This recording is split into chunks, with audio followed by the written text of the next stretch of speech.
और पॉइंट है, जब मैं जेल के अंदर था तो कुछ लोगों ने यह मुद्दा उठाया, केजरीवाल सीएम पद से इस्तीफा क्यों नहीं देता। दोस्तों, केजरीवाल को कभी किसी पद का लालच नहीं हुआ। मैं अब मंत्री, मुख्यमंत्री, प्रधानमंत्री ये सब बनने नहीं आया।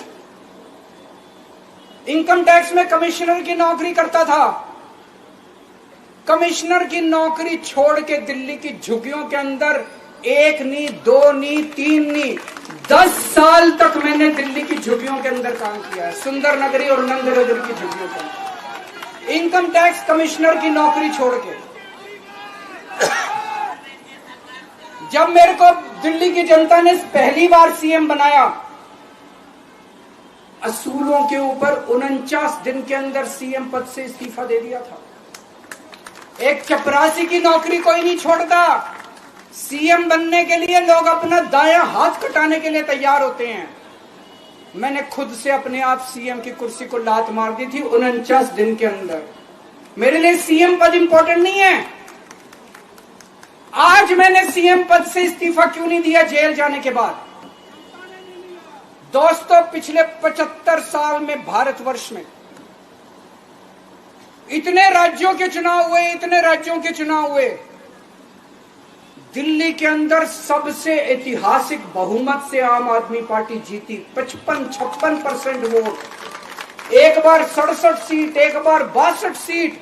इतने भारी बहुमत से आज तक कोई राज्य की सरकार 75 साल में नहीं जीती। इतने भारी बहुमत से जीतने के बावजूद झूठा केस, अब उनको पता है वो हमें हरा नहीं सकते दिल्ली के अंदर। उन्हें पता है अगले 20 साल तक दिल्ली में आम आदमी पार्टी को कोई नहीं हरा सकता। तो उन्होंने एक षड्यंत्र रचा, राजनीतिक षड्यंत्र रचा। केजरीवाल को झूठे केस में जेल भेज दो, केजरीवाल को इस्तीफा देना पड़ेगा, केजरीवाल की सरकार गिर जाएगी। उन्होंने ये षड्यंत्र रचा। मैंने कहा मैं भी इस्तीफा नहीं दूंगा। तुम अगर जनतंत्र को जेल में कैद करोगे तो जनतंत्र जेल से चला के दिखाएंगे। सरकार भी जेल से चला के दिखाएंगे। कतई इस्तीफा, तुम्हारे ट्रैप में फंसने वाले नहीं हम। ये अगर हेमंत सोरेन साहब को भी इस्तीफा नहीं देना चाहिए था, जेल से सरकार चलानी चाहिए। अगर हमने इस्तीफा दे दिया, ये तो बड़ा अच्छा इनके लिए। जिस राज्य के अंदर ये चुनाव हारेंगे उसके मुख्यमंत्री को पकड़ के जेल में डाल दो, सरकार गिरा दो। उसके मुख्यमंत्री को पकड़ के जेल में डाल दो, सरकार। आज मैं अगर दिल्ली की जेल के अंदर रह के दिल्ली की जेल से इस्तीफा नहीं दे रहा, वो इस तानाशाही के खिलाफ संघर्ष कर रहा हूं, इसको समझ लेना। केजरीवाल को किसी पद का लालच नहीं है। सीएम तो 100 सीएम की कुर्सी देश के नाम कुर्बान है। मुझे पता चला मेरे जेल जाने से बहुत लोग भावुक हुए, खासकर मेरी माँ, बहनें, महिलाएं बहुत रोई। कईयों ने बहुत मन्नतें मांगी। तो मैं लोगों को, देश के लोगों को आगाह करना चाहता हूं, मोदी जी अपने लिए वोट नहीं मांग रहे। मोदी जी अमित शाह को प्रधानमंत्री बनाने के लिए वोट मांग रहे हैं। मैं पूछना चाहता हूं मोदी जी से और अमित शाह जी से, ये मोदी की गारंटी पूरी कौन करेगा? क्या अमित शाह मोदी की गारंटी पूरी करेंगे? जब आप अगर जो वैसे तो मेरे को लगता है मैं भी आऊंगा उसके ऊपर, मुझे नहीं लगता इनकी सरकार बन रही है।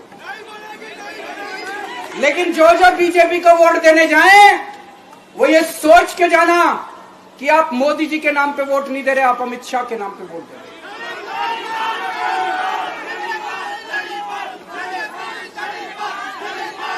अब एक खुशखबरी है आप लोगों के लिए। अब एक खुशखबरी है, सबको बता देना जो मैंने बातें कही है, बड़ी सोच समझ के कही है।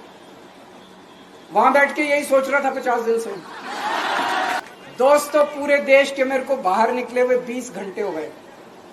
इन 20 घंटों के अंदर भी मैंने रात भर में जनता से बात कर रहा था, लोगों से फोन कर रहा था।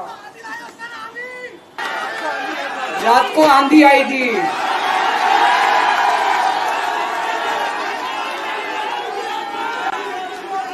पिछले 20 घंटे में मैंने जो बातचीत करी है, कई बड़े बड़े एक्सपर्ट से बात की, चुनाव विश्लेषकों से बात की, सेफोलॉजिस्ट से बात की, जनता से बात की, फोन पे लोगों से। मेरा अपना आकलन है कि 4 जून के बाद इनकी सरकार नहीं बन रही, मोदी सरकार नहीं बन रही।